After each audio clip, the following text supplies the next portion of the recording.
Hi everybody, and welcome to this special transmission that I feel super honored and grateful to be a part of.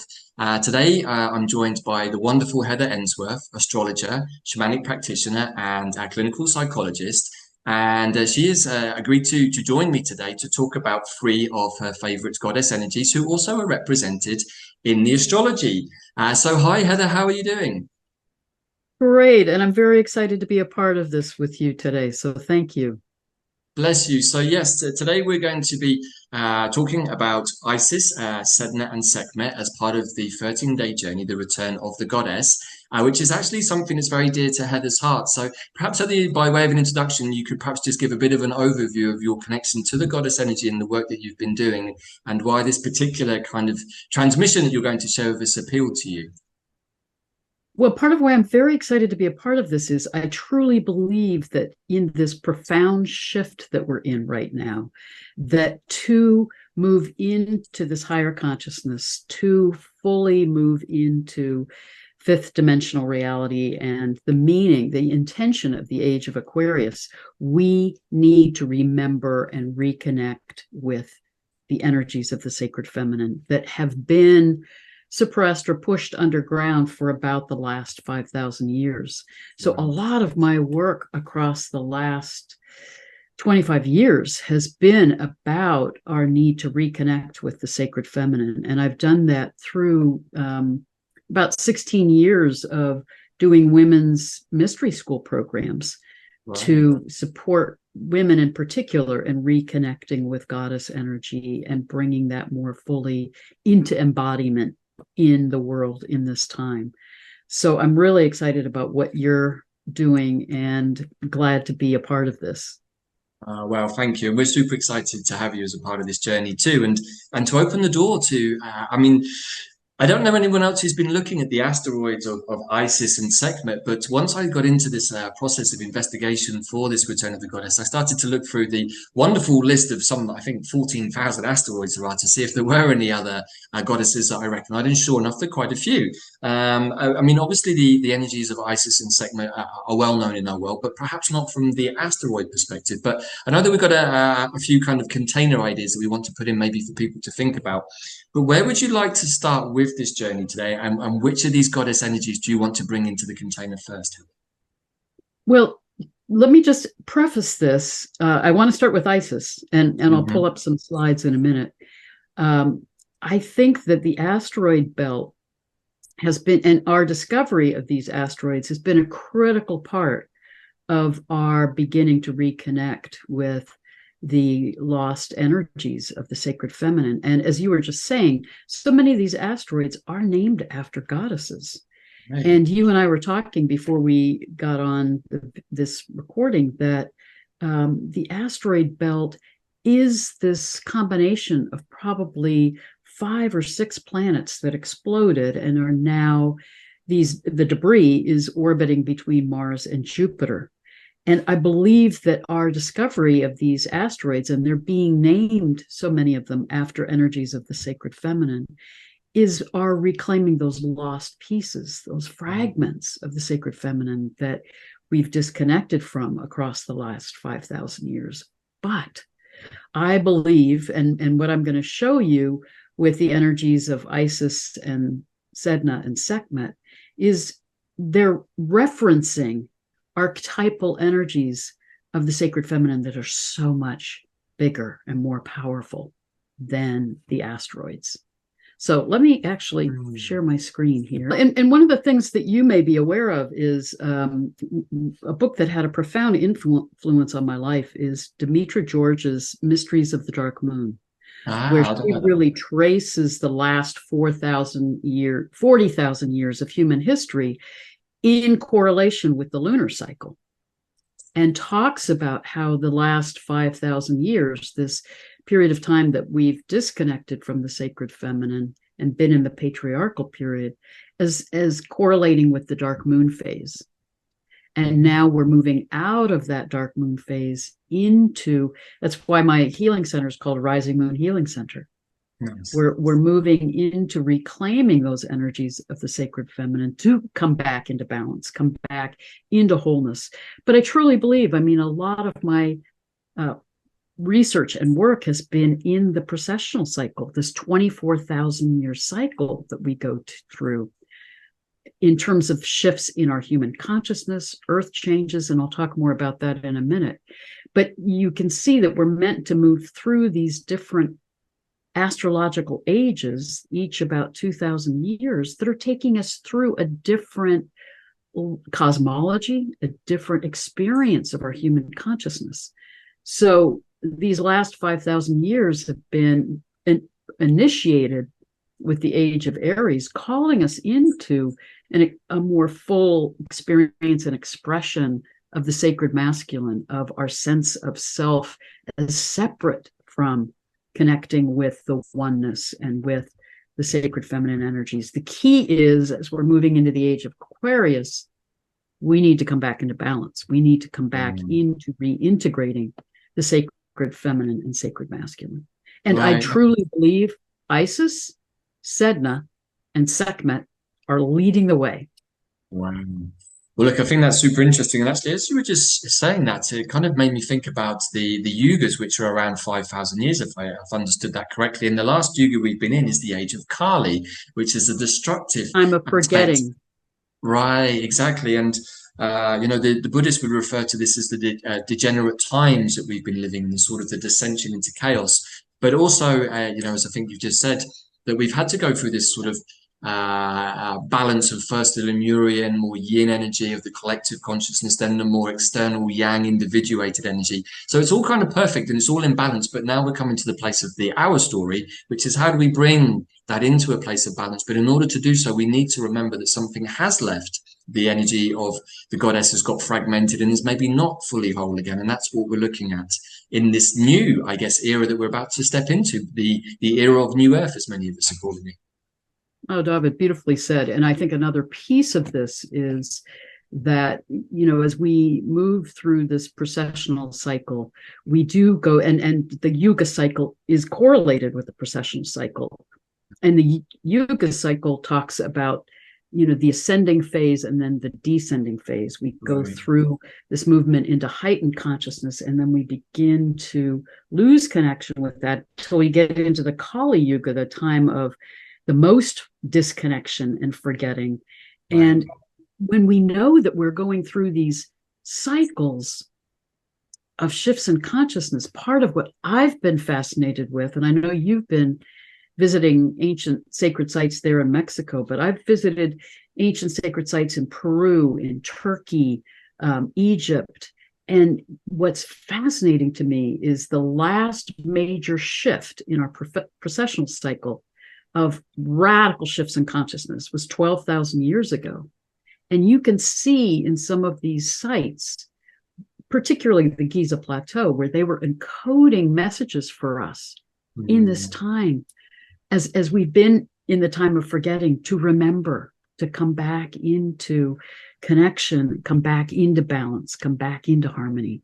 So Isis is profound in guiding us in that. Would you like me to dive in and start Please, talking? yeah, I love the segue you did there too with Egypt. That was very cool. So let's get into the energy of Isis, and please share how you see that this wonderful goddess from that Egyptian period is here to guide us into a new epoch, I would say. And what's profound in Egypt, and I'm taking a trip there again, end of October, and guiding people through some of those sacred sites. But what you also see in Egypt is the more ancient kingdom there was the most advanced. And part of what we need to really stay clear about in this time is our modern understanding of history is that modern civilization started about 5,000 years in Mesopotamia, and now we're on this trajectory of increasing advanced abilities and consciousness, and that's actually not true.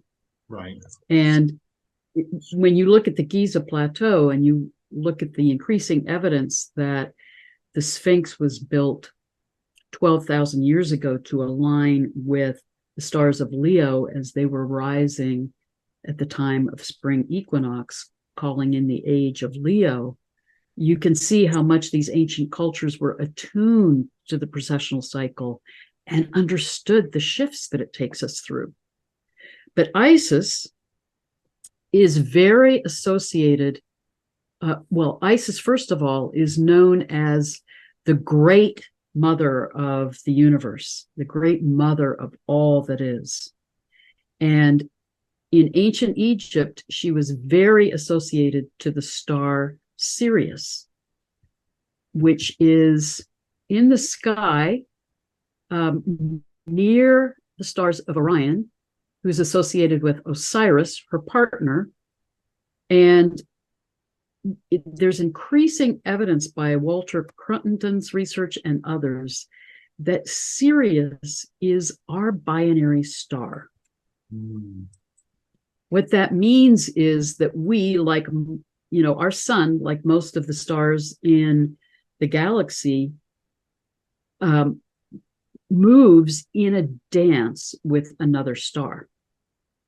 And it's highly likely that that star is Sirius. And I truly believe that our shifts in consciousness and that ascending, descending energy that is talked about in the Yucca cycle is associated with when we move close to Sirius and then when we separate and move further away. So think of it as moving into deep connection with Sirius, Isis, the great goddess. Then we move into separation, then we come back again. We're in this dance.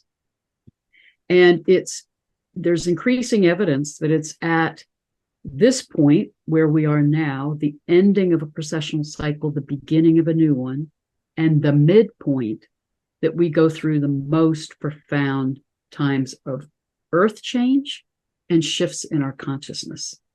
And that's where we are now. And part of what's profound in terms of the archetypal meaning of Isis is, the story of Isis is she is this great mother, great goddess, who's been known for thousands of years. And then as the Egyptian culture was in decline,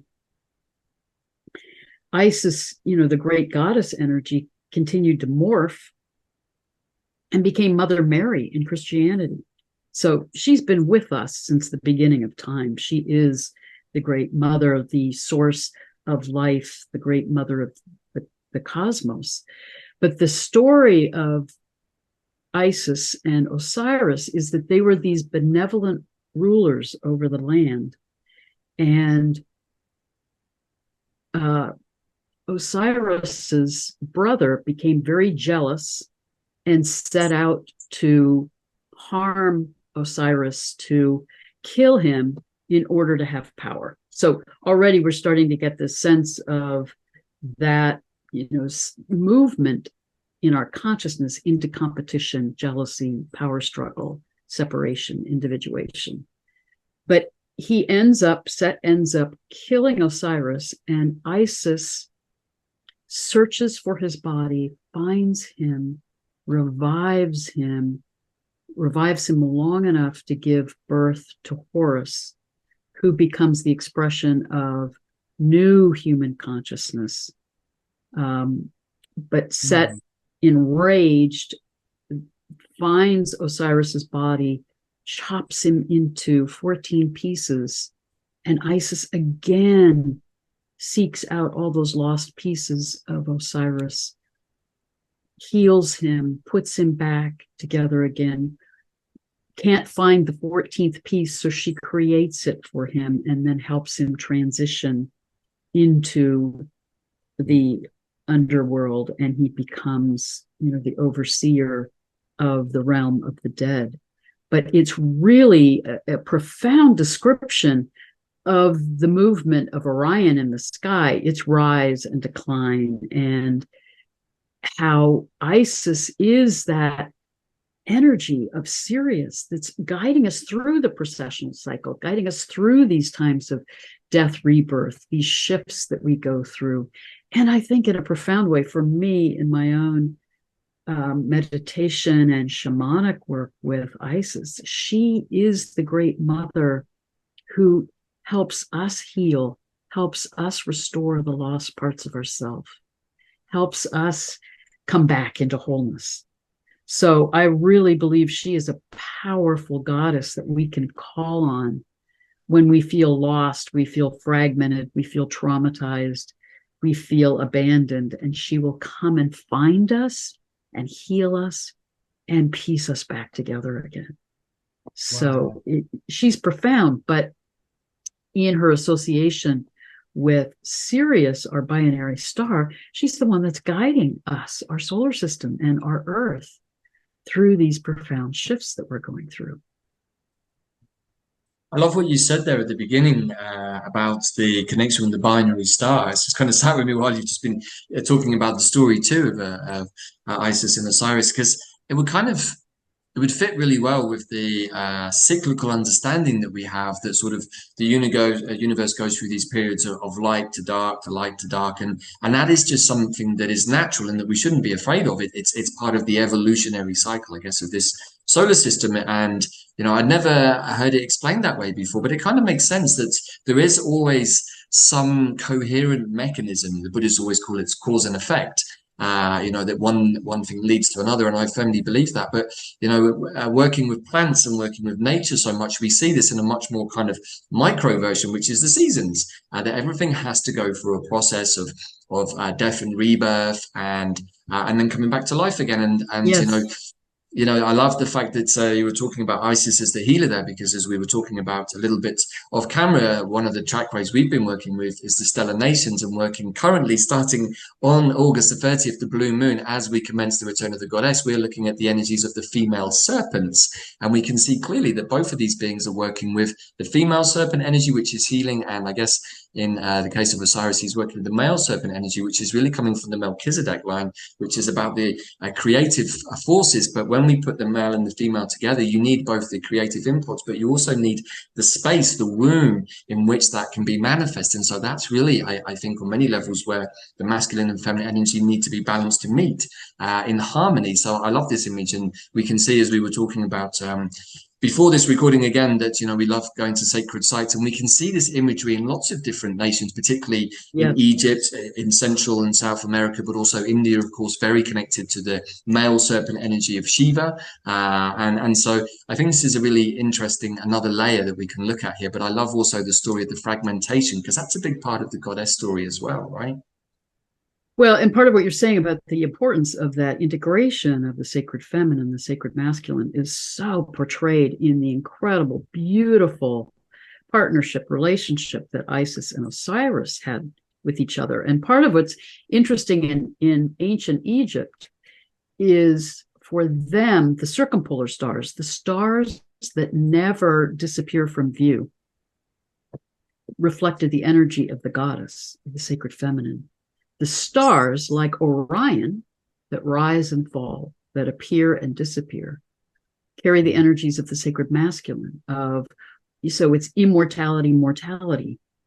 And, we are soul selves having a human experience. We all have those energies of the sacred masculine and the sacred feminine within us. But it's so powerfully portrayed in this story and in this mythology, and our need to really honor that we have both of those within us and come back into wholeness. Right. And also just the balance they said about immortality and mortality. We are immortal, eternal beings, really, in the nature of the universe. But here on Earth, we have to go through the process of the illusion of mortality, and again, just so that we can have that rebirth process, so that we never become stuck in one frequency. And we were sharing earlier in the Return of the Goddess that in spring, it's like the bluebells and the snowdrops always reappear, but they don't always reappear in the same place. And spring is always spring, or at least we hope that it will be, but it's never the same 2 years in a row. Sometimes it's a little bit early, sometimes it's a bit late, but we can be rest assured that spring will return each and every year. But before that, we have to go through winter, which of course is the inwards and the breaking down, and there's not so much energy. And so I guess there's just the micro and the macro playing out at the very small level here on the planet, but also within the greater cosmos, and these wonderful archetypal stories we As have above, just so illuminate below. that. Right, exactly. So please continue, Heather. Where are we going and next? part of as we connect with these goddess energies, and as we connect with Isis and Sedna and Sekhmet and their associations with, the stars and planets, I think, and this is how I teach my astrology classes, we really need to re-engage our right brain ways of knowing with our left brain ways of knowing. That this isn't just about understanding these stars and planets or analyzing our charts. It's about coming back into relationship with these energies. It's about knowing that they live within us. They aren't just outside of us. And that's, part of what's profound as we can really work with these energies and reconnect with them in our own lives for our own healing and transformation. Right, as within, as without, I guess we can say, the in being the yin and the out being the yang, and those have to be in balance too, as well. Everything has to be in a place of balance, I think. Absolutely. So I'm kind of taking us from the farthest out to the closest in. So next, I want to talk about Sedna, who, when she was discovered, I fell in love with Sedna and have never stopped connecting to Sedna. Both the Inuit goddess that I'll talk about in a minute, but the planet, exquisite planet, about 3/4 the size of Pluto. It's not clear exactly what her orbit is, in part because it's such a long elliptical orbit, but probably about 11,500 years. We'll talk about the chart a little bit later, but she's just from, our signs of the zodiac moved into Gemini. But her orbit is so long, again, about 11,500 years. She journeys out to the farthest reaches of the Oort cloud, which is that sphere of cosmic debris that surrounds our solar system. But when she's out by the Oort cloud, I really envision that Sedna is communing with the other star systems. And then she brings that energy back in and eventually comes in close to our inner solar system, which is what you're seeing here. And she's now moving close to our solar system and will be at her closest point to us in 2076. But she's very much calling our attention now. And my real sense of Sedna as the planet is because her orbit is about half the time frame of the precessional cycle. That when she comes in, she is the messenger that we're going through these profound times of change on the earth that we go through at the end of a precessional cycle and the beginning of a new one and the midpoint. So she's back here now. And I truly believe she is the messenger saying, wake up.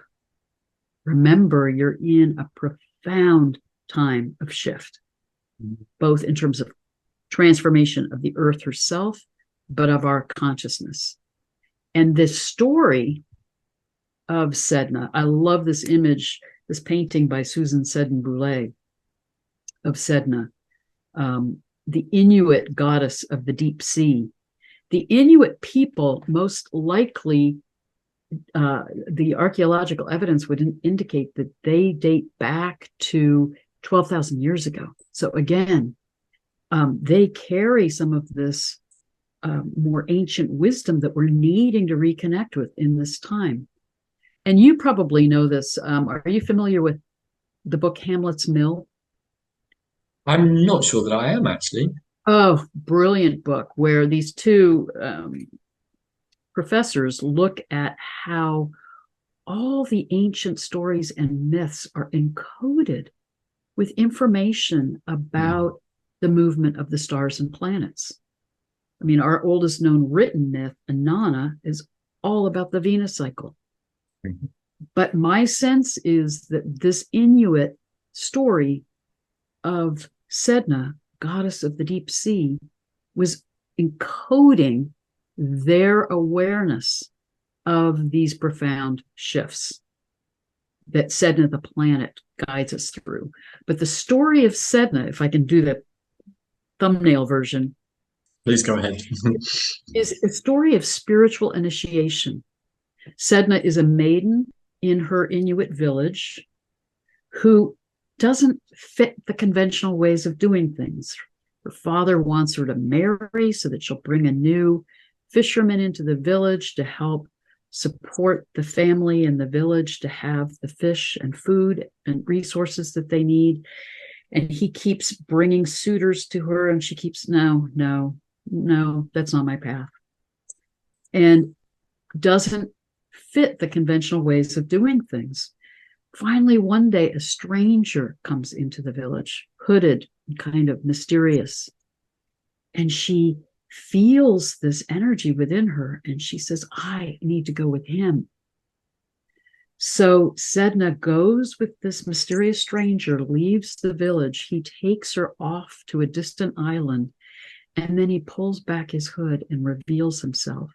And he is Raven, which for the Inuit people was the shaman, great teacher. She realizes she's on this path now of spiritual initiation with Raven, the shaman. She's there, in this dynamic with him for a period of time. Meanwhile, her father gets increasingly distressed that she's left the village. She's left the conventional ways of doing things. He sets out to find her. He finds her on this deserted rocky island while Raven's off hunting. And he says, Sedna, you've got to come back to the village. You've got to come home. And she says that classic line, I can't go home again. She can't go back to what was. But he argues with her and forces her into his boat and starts back to the village. Meanwhile, Raven returns and sees that the father is taking Sedna and trying to return to the village.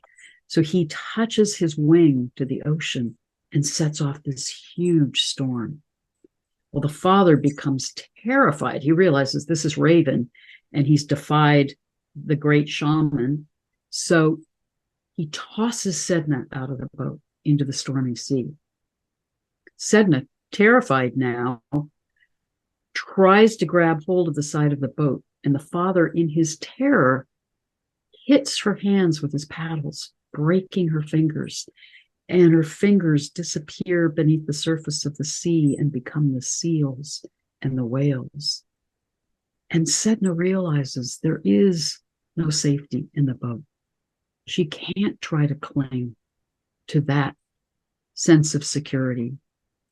She dives deep into the sea and dissolves and becomes the goddess of the deep sea, becomes one with the ocean, with the fish, with the whales, with the seals, and becomes the goddess then that the villagers seek to honor and respect, because she is the one who can give them the fish to sustain them or send them the storms to destroy them. And the most ancient goddess images all have this theme of the creator, the destroyer. And Sedna, as the goddess of the deep sea, holds that energy. And Sedna, as the planet in our solar system, when she comes in to be the messenger, she's saying to us, dissolve, let go of your old ways of being. You need to release the paradigms of the past, come back into connection with the oneness of all that is, or you will be destroyed. So this is Sedna is now calling us into that awakening and this possibility of our own dissolving of our egos, reconnecting with the oneness of all that is. And this, we're doing this at the time of this phenomenal, beautiful super moon in Pisces, saying, remember, dissolve, come back into connection with the oneness of all that is. Wow. So many salient points, really. And if I can just loop back to what you said first, just about the time frame. So you're saying that Sedna will be as close as we currently understand to us here in 2076. So in an 11,500 year cycle, that's only what 50 years away, really. Más o menos, give or take. And that's really, I would suggest that we're already deeply in that energy, and everything that you've just shared from that story to me is a very clear parallel to what we're experiencing at this time. We Absolutely. seek safety in the container of the past, the boat, with maybe the family of the past, but a Sedna experience And the once way of the fathers the way of the in the fathers, patriarchal right? period. And as you will know from your own shamanic work, that once we open the door to that bigger possibility, that bigger world that is beyond the mundane, beyond the 3D, we cannot turn back. And I remember very clearly when I started my own initiation process with the Mother Vine, with the ayahuasca medicine many years ago, there was definitely a moment after my first ceremony where I was like, I'm not sure if I wanted to open this door. And the spirits were like, no, it's too late, buddy. The door's already open, and now you're going to see what's on the other side, whether you want to or not. And you're right. Once we've opened that door, there is no turning back. There is no going back. I mean, I We had open, a profound mystical experience when I was 38, where I was told, you need to leave your life as you've known it, or you will die. right. And I knew that was true. And I ended up dismantling my career, selling my home, Hmm. moving. It ended up being the deconstruction of every aspect of my life. And, I got about a year into it and I thought, okay, But now, where's the other side of this? I knew I couldn't go back, but I realized I was in this journey of spiritual initiation that unfolded across the next several years. But once you're, yes, like her experience of realizing she's with Raven, once you're in that journey, you're in that journey.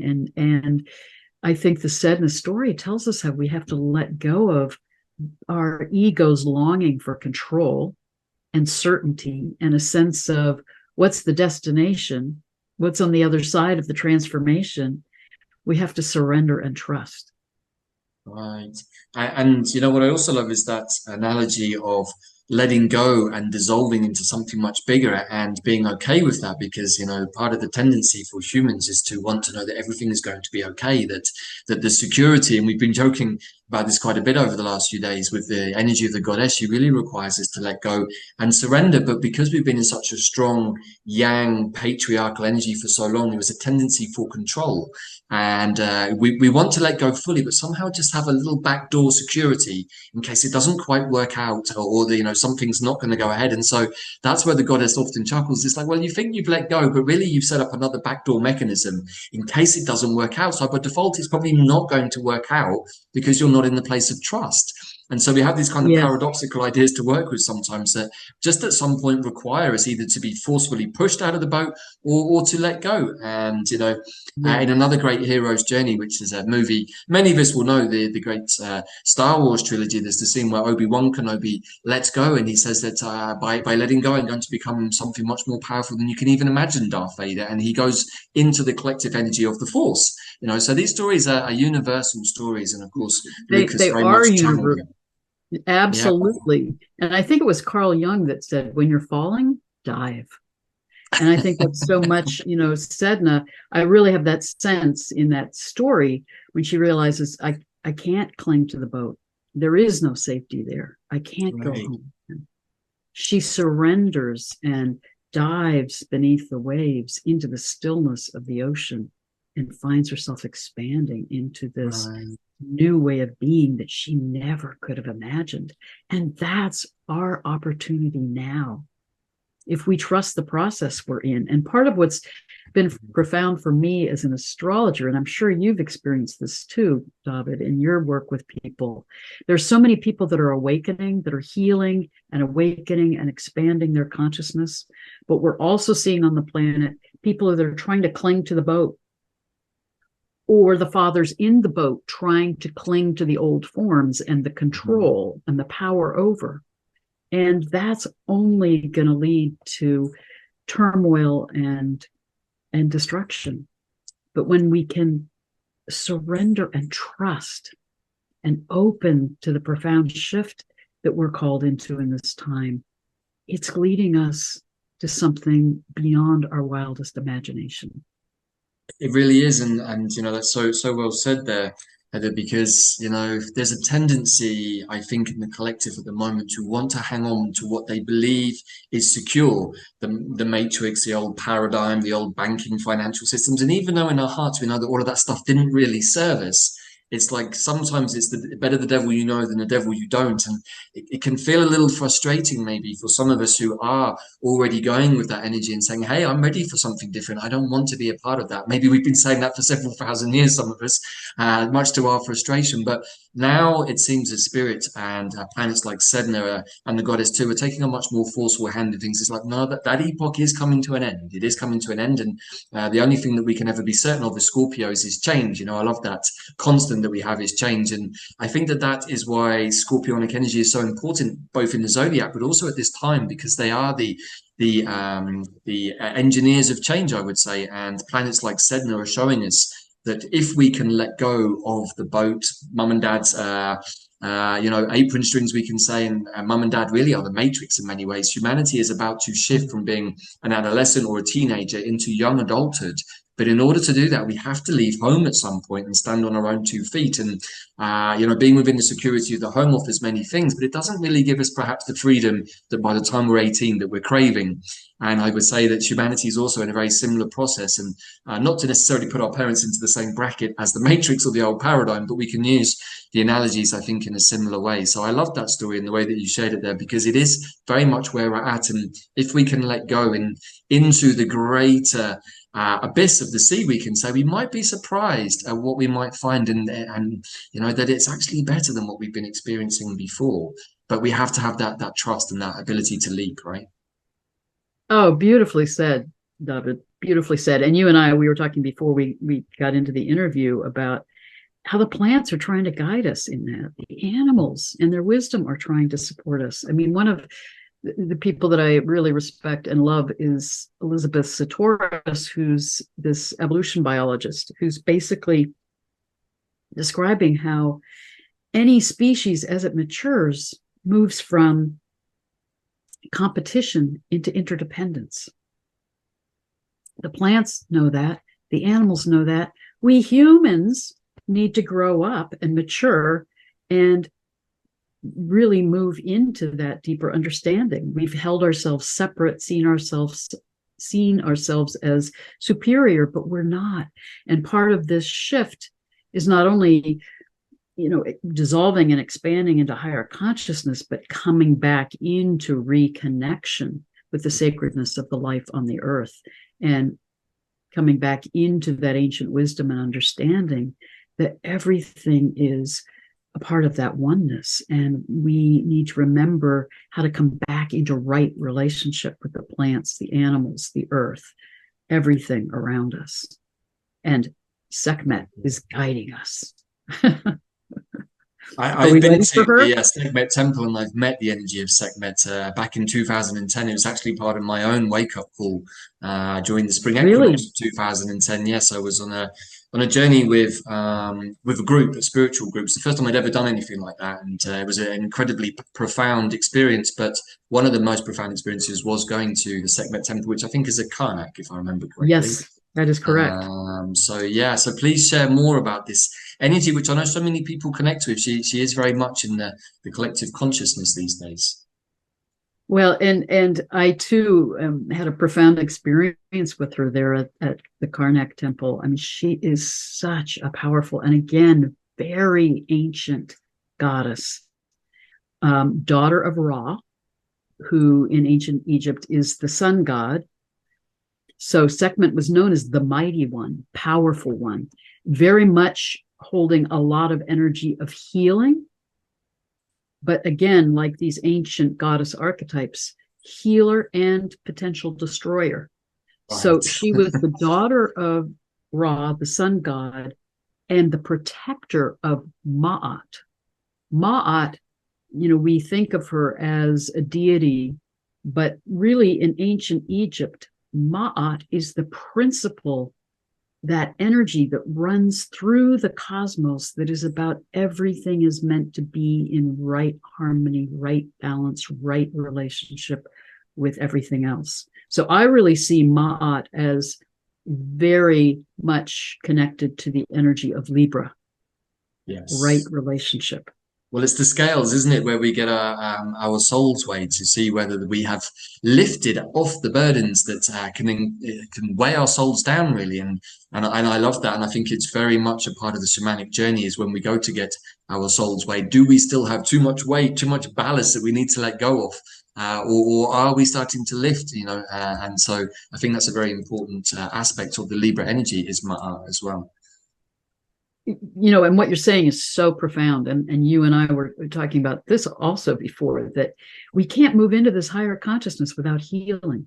If our hearts are weighed down with trauma from this lifetime or trauma from the past lives, that will hinder our capacity to transition and transform and move into these new ways of being. We need to heal. And I think Ma'at, really is supporting us in that. Are our hearts heavier than a feather, or are we releasing what we need to release? Are we doing the healing work that we need to do? And Sekhmet is very much that goddess who is waking us up or alerting us if we're out of balance, if we're out of right relationship. She's a profound healer, but if we get out of right relationship with Ma'at, out of balance and harmony with each other, with the earth, with the cosmos, Sekhmet is associated with the heat of the midday sun, but also this profound capacity to be the destroyer of humanity. And I personally see her as associated with solar flares and CMEs, coronal mass ejections, that activate earth changes, wake us up as humanity, and have the capacity to do massive, the sun holds such profound healing energy, and so many cosmic energies, galactic energies are coming through the sun right now to support us in healing and transforming and moving into this higher consciousness. But I truly believe that one of the possibilities to more fully awaken us on the earth plane may be a major solar flare or CME that is taking down our internet, our electrical grid, and saying, wake up, come back into connection with the energies of the earth and cosmos, and come, let go of your disconnection and your dysfunction and come back into right relationship. Right. So and I really, yeah, please go ahead. Sorry, Heather, continue. yeah. So I see Sekhmet as, that guardian who's watching us and trying to wake us up if we don't remember the energy of the sacred feminine and come back into Ma'at, come back into right balance, right relationship. Yeah, that's so true. And sorry, I was just, as you were saying that, what occurred to me was that one of the things that we are completely out of balance with is the technology. It's easy to throw the baby out with the bathwater and say we don't, we want to go back to a Luddite world where we don't have technology and we don't want mobile phones and we don't want internet and all of these things. But that's not really how it's going to progress. That isn't a progression. That's a regression. But the problem is that we have a technology that is hijacked, I would say, and B, we're not in right relationship with. We can see very much from the TikTok world of the youngsters that they have become addicted to the screens, and the screens, as we know, are portals into a space that we don't really know what it is or what's in control of it.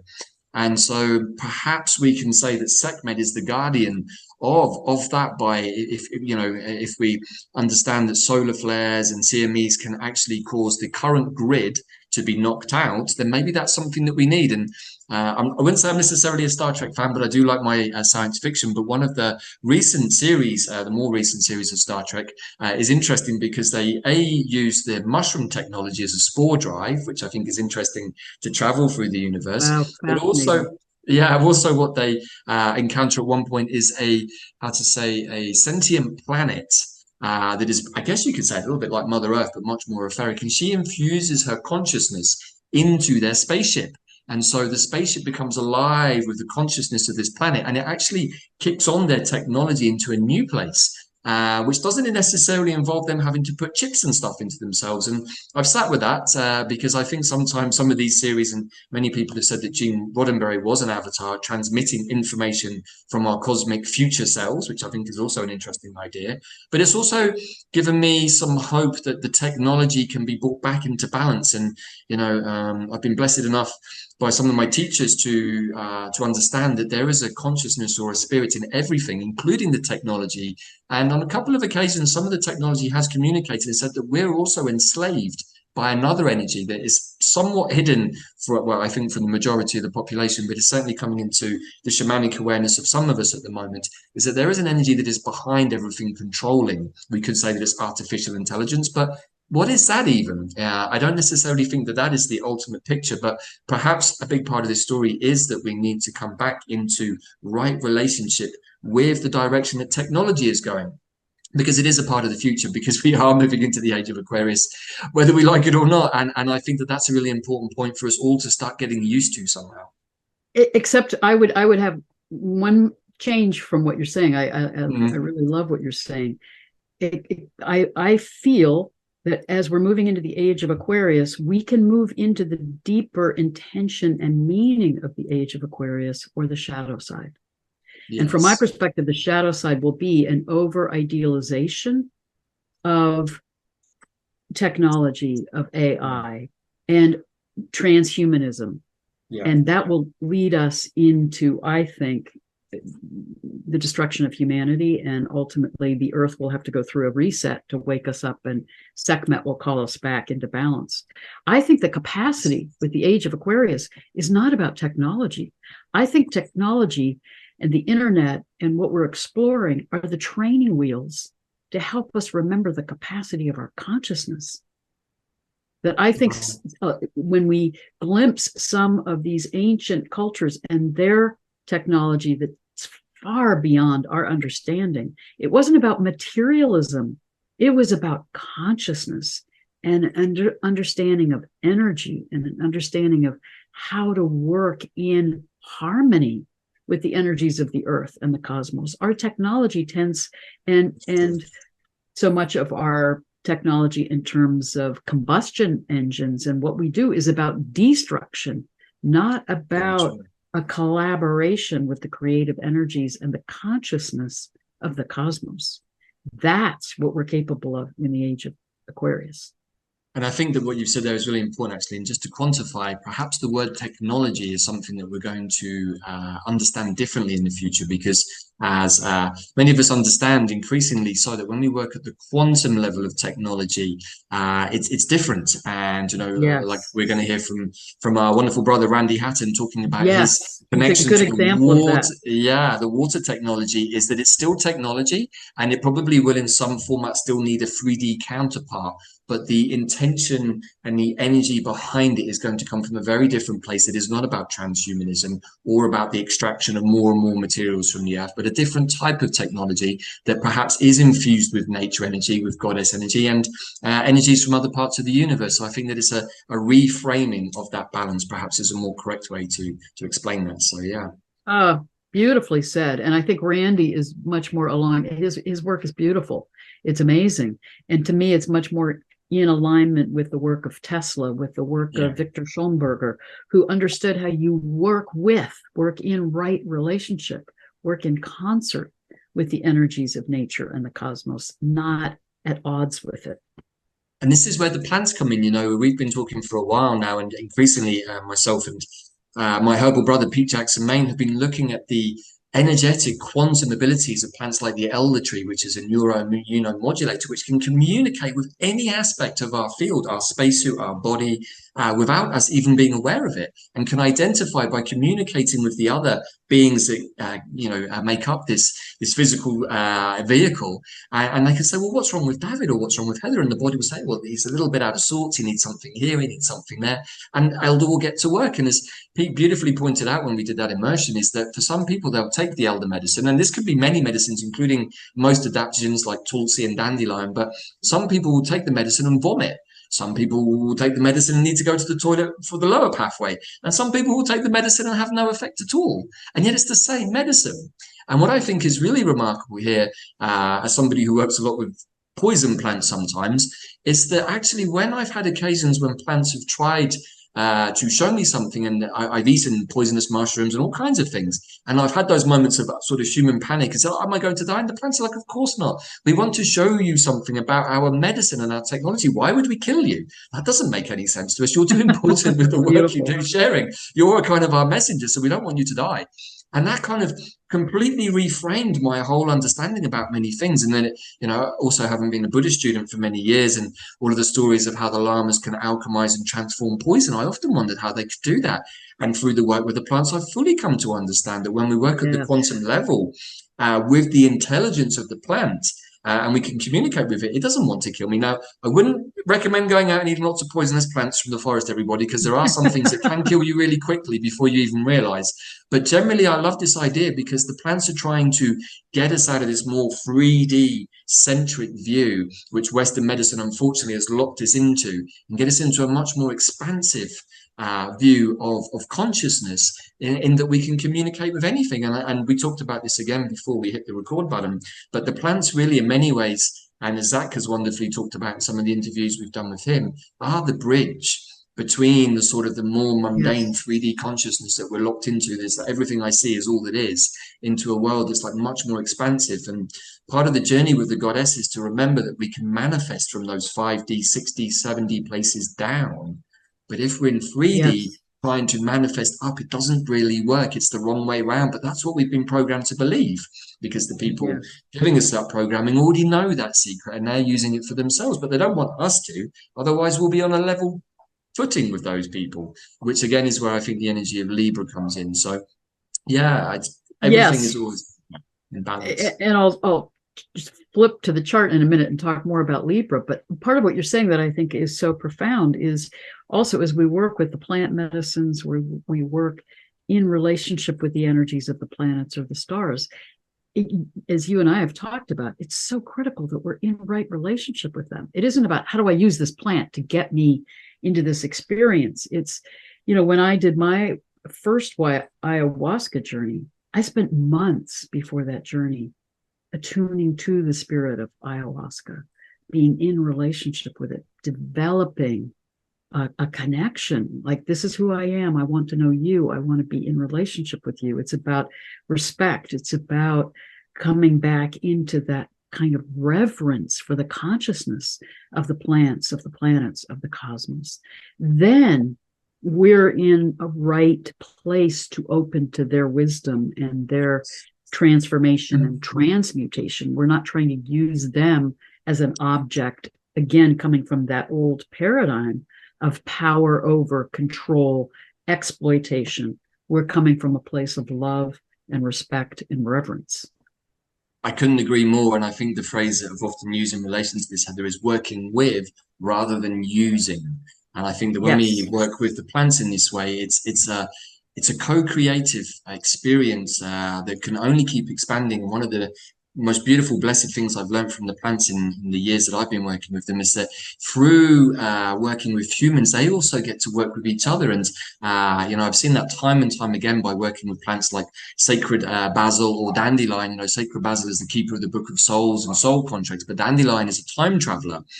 Because he teaches us about the present moment. So I started to work with plants in combination. And the plants have often said, we love this because nobody's ever really thought about doing this before, putting these plants together and getting them to work as a team. And so they've been learning from each other, which, as many of our tribe at Quantum Plant Healing have been finding out, isn't just restricted to what Davyd or Bella say. Anyone can do this. And we can all develop our own unique relationships with each plant. And so one of the wonderful things about plant medicine is that it's a completely individualized, free health service, which is just outside of our door. All we have to do is open our hearts and minds and be free in our understanding and trust that these beings do not want to kill us, but actually want to assist us. And then I kind of see that the healthcare of the future is going to be like that. It's going to be completely quantum. And the more that we become into that space of the weighing of the scales with Mart, then we can understand that we shouldn't actually get sick. Because if we're able to eliminate pathogens or illnesses, and we've done all of our inner work and there are no traumas or doorways, then we understand that actually we're probably going to have extended life periods, which is more in accordance with the ancient king list that we see from the past, when our ancestors lived for several hundred years or ruled for even thousands of years. Because in that more quantum state of being, then actually it's not logical for us to get sick anymore. And I think these are all exciting possibilities that we can start to bring into our awareness at this time. I agree with you. And in my work with the Peruvian shamans, they talk about us becoming homoluminous ones, beings of light. Exactly. So I think we're going to really be becoming more energy bodies. But again, we have to release the density. We have to heal, come back into right balance and right harmony. But as you said so beautifully, the plants are trying to guide us in that healing process and expansion of our consciousness. And I also think the planets and their consciousness are trying to guide us. You know, in my astrology classes, we do shamanic journeys to the planets and open to their wisdom. What do they have to tell us each uniquely? Apart from looking at where they are in our charts, how do we come into relationship with them and let them speak to us and guide us in our own individual journeys? So it's beautiful what we're able to open to if we, again, listen to the guidance of Sedna and let ourselves let go of the boat, let go of the old ways of the past, and open to this expanded consciousness. But meanwhile, coming back to the chart, I also wanted, before we run out of time, I just wanted to point out that Isis and Sekhmet are also in, they are asteroids in the asteroid belt. Again, I think their presence in the asteroid belt is a bridge to help us remember their deeper archetypal meaning. But it is interesting that Isis, as an asteroid, is currently at 3 degrees of Libra, right next to Mars. And Isis, as an asteroid, is larger than 99% of the other asteroids in the asteroid belt. So she's a mother of the asteroid belt. Wow. But I think it's interesting that she's just moved into Libra. Her orbit is a little under 4 years. I think it's 3.8 years. Sekhmet is one of the smallest asteroids. It's called a near-Earth asteroid, comes close to the Earth at times, and also at times is closer to the sun than our Earth's orbit. So again, she's very deeply connected to the energy of the sun.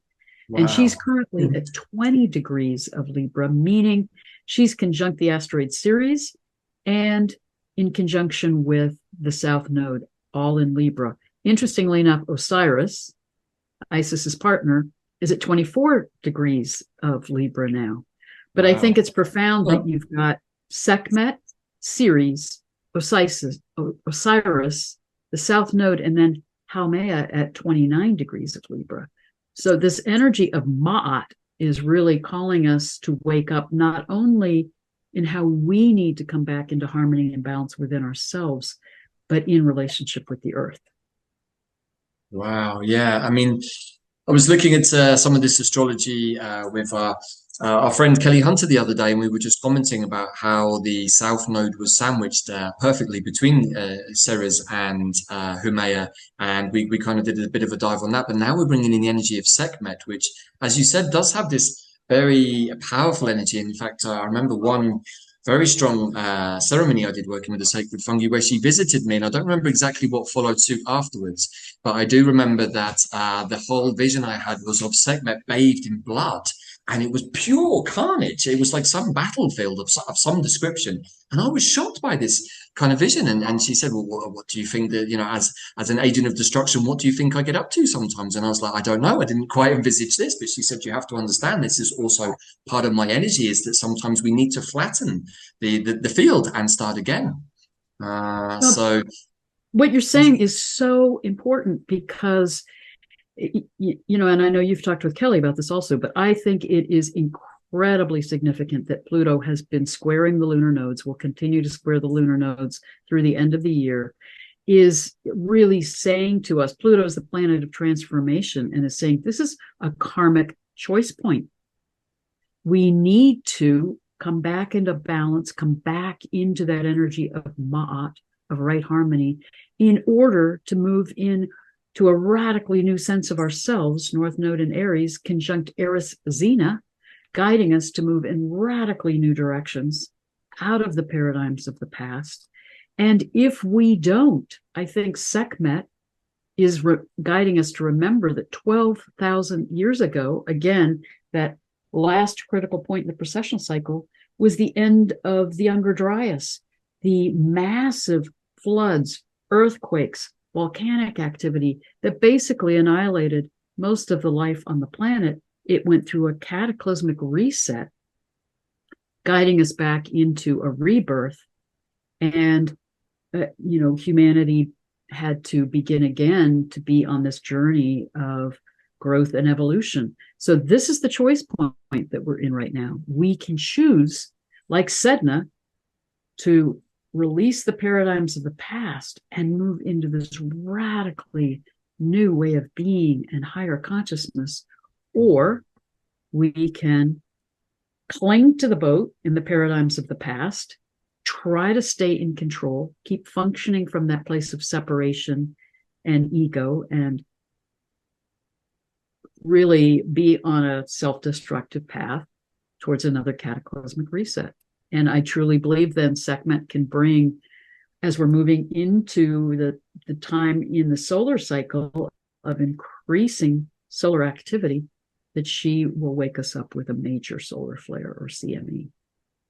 Right, and as you were just saying all of that, there's a bit of me that was like, well, I wonder what happened to Sedna's father and the boat. Where do they end up in the story? And perhaps maybe other people might ask the same question. But something that I wish to share that came to me just a couple of days ago, which again loops back to what our friend Pam has said in the past, is that as we shift those frequencies to a higher level, the more incoherent, heavy frequencies literally cannot exist in the same space. And whilst many of us, myself included, have been frustrated at the seemingly lack of progress or the slow progress at a planetary level, what we can start to see is that there are places on the planet that are starting to lift their frequency. And maybe we can say where we are even here in the north west corner of South America, next to Peru, and where the Kundalini energy is, that maybe up in the more finer energies of the mountains, the dense energies of the valley and everything below us, and I'm using metaphors here, but also literally, are not able to affect as much. And for anyone who's ever done any shamanic journeys, particularly the wonderful cactus San Pedro on the top of a mountain, you will feel your soul start to lift up and go.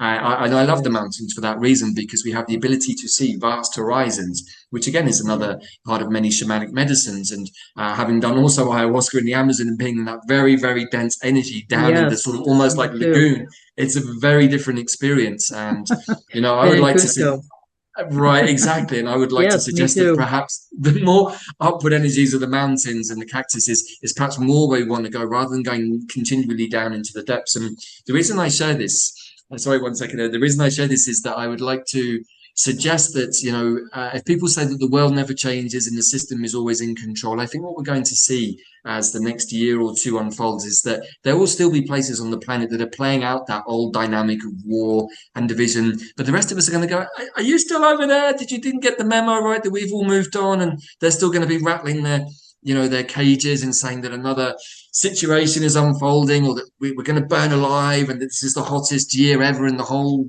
history of the universe, and other seemingly absurd ideas that are being promulgated at the moment. But actually, I think that the more that we bring the energy back to ourselves and focus on those more uplifting energies of the mountain peaks and the vast horizons, the less of the swamp seems to disappear into the distance. It's like, are those guys still down there in the swamp, or did they make it out yet? And even if they didn't, is it really any concern of mine? So that came to me just a night or two back, and I was like, oh, that kind of gives me more cause for hope, I guess, at this time.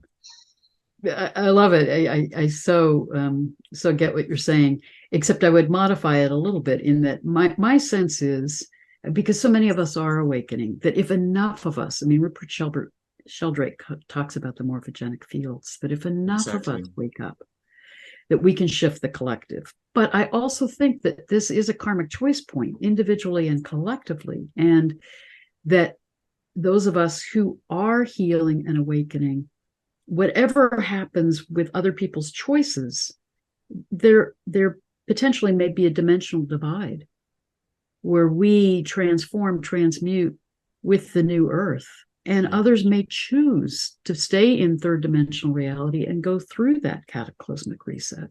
And those who are awakening are not going to go through that. But I would be cautious about, I mean, I love what you're talking about the higher elevation and the Amazon swamp. But I actually think in ancient times, the mountains held the energy of the sacred masculine and that energy of transcendence. The valleys, the caves, the pools of water carry the energy of the sacred feminine, and that sense of the sacred as immanent, embodied. We need both and we, as we both have a deep connection with Scorpio, we need to go into the darkness to be facing the shadow aspects of ourselves in order to transform, to move into that higher consciousness. And part of the reintegration of the sacred masculine and sacred feminine is remembering spirituality as transcendent, but also as very embodied and immanent in our experience in this moment. Yeah, and thank you for saying that, because that is actually a really important point. And we've been saying this also ourselves, is that we mustn't get confused about the dark and evil, for example. They're not the same thing. If we can go into the void or the cave or the womb space and be confident that there are no monsters lurking in the shadows of those caves, because we've already gone in and illuminated those spaces beforehand, and having done dark retreats and even having done medicines in completely pitch black environments, what can happen is that once the deprivation of the light kicks in, we find that there is another light that starts to emerge. And I've even had the fortune, and some people might think this sounds crazy, of doing sacred fungi in disused mines, where once you get beyond the actual natural light and you get beyond the freak out of sort of the first 10 minutes of like, okay, my eyes are going to adjust in a minute and there's going to be light coming from somewhere, and then after 10-15 minutes you realize, oh no, there isn't any light, because the system's not used to that. In our modern world, there is always light coming from somewhere.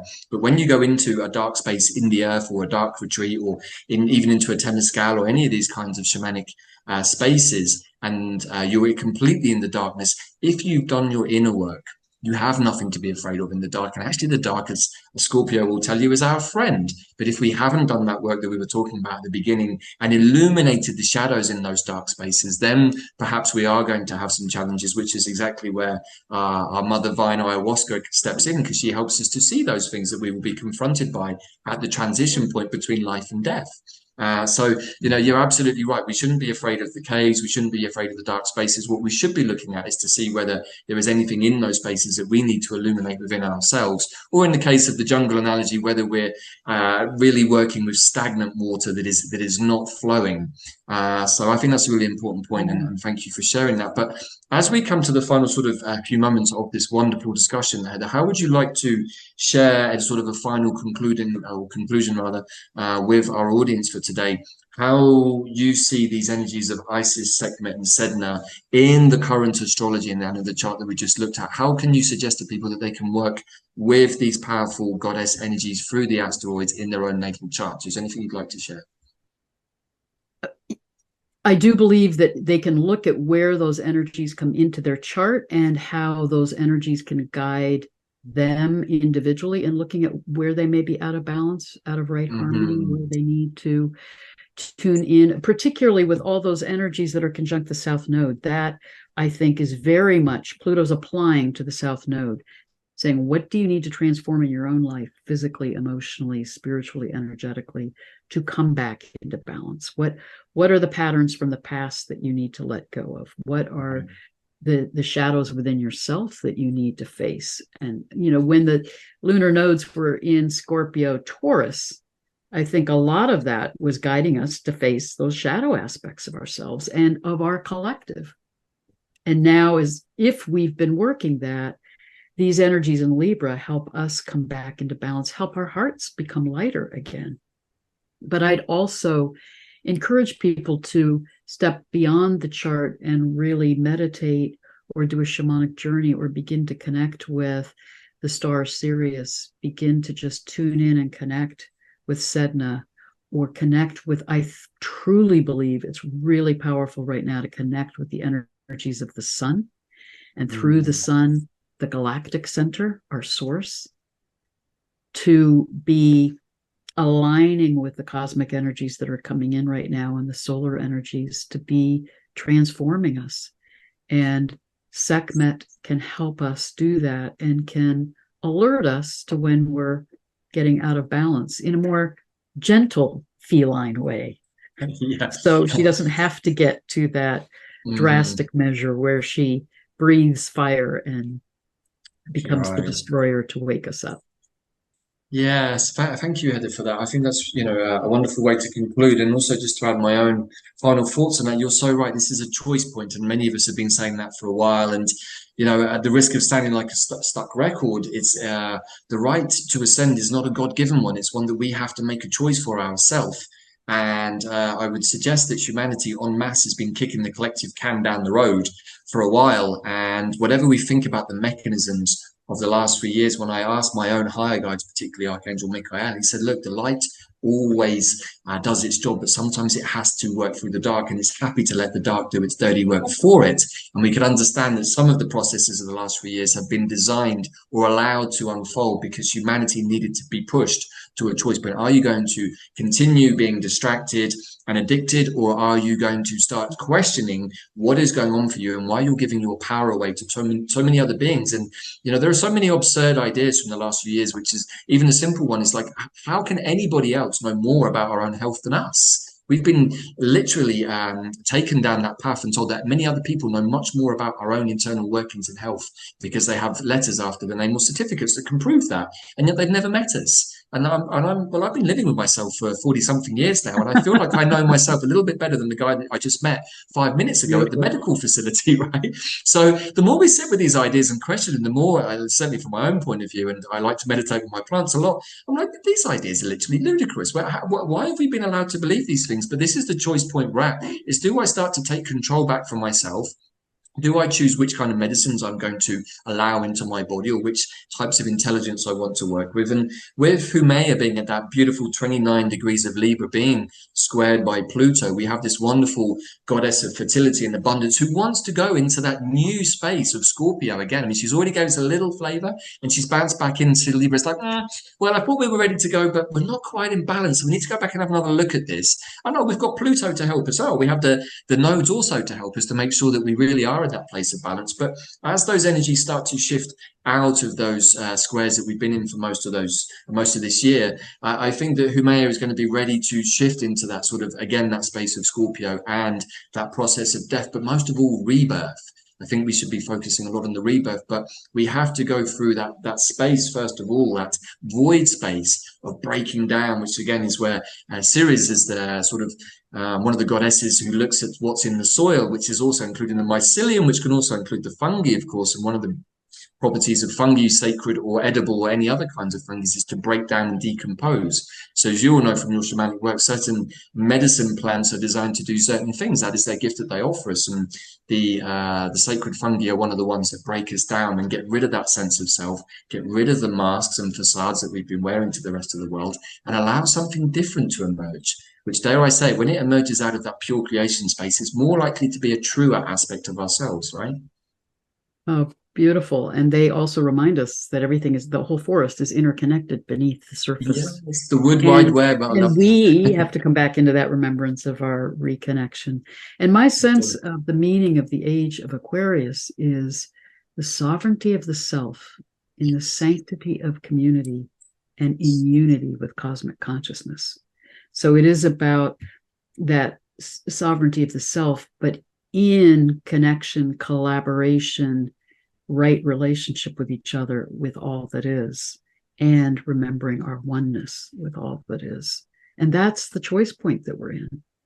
Yes, aho to that. So with that wonderful final thought, thank you so much, Heather, for connecting with us today. We'll take it easy, everybody. Thank you. Blessings. Ciao for now. Everyone. Blessings.